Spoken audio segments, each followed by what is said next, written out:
Okay, so adults.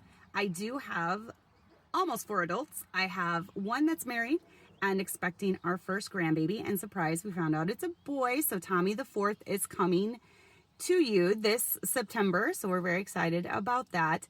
And then I have Jason, who's getting married in a couple weeks, and he's going to live right next door back there. That's actually his home. And then we've got Abigail, who is 20 years old and still living at home. And then Chloe is almost 18. So parenting adults is definitely a new thing for me. You know, it's something that I'm learning as I go.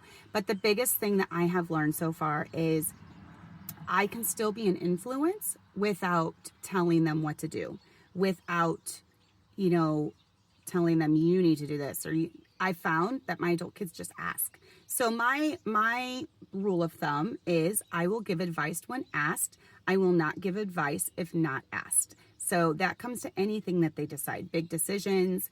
But when you have a relationship with your older kids, they do seek your validation and they are looking for your approval. And so oftentimes Tommy will just call my husband and talk to him, ask him things, you know, and then same with me, he'll call me on the way back from work or something. So because we have that working relationship, the communication lines are still open.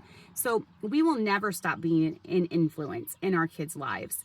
And I believe as long as you have a good relationship and they know that you love them and every kid wants their parent in their lives. Every kid, I don't care who you are, they want their parent in their lives. So I've found that the biggest thing is not to be overbearing, not to give my opinion when not asked. And we've not really had any issues at all. My daughter-in-law, love her, never had an issue, you know, trying to overstep my bounds or anything like that. So it's just something that I determined when my kids started getting married. I was not going to give my opinion unless asked. And it's worked really well. So we'll see if it keeps working throughout the years. And I get to become a grandma this fall. So that's one of the most exciting things that's ever happened to me. And, you know, it's just all good things. When you have adult kids, it's all good things. So I hope that's helped. If you have any questions with any of these, leave them down below and I'll try to answer them. Have a great day.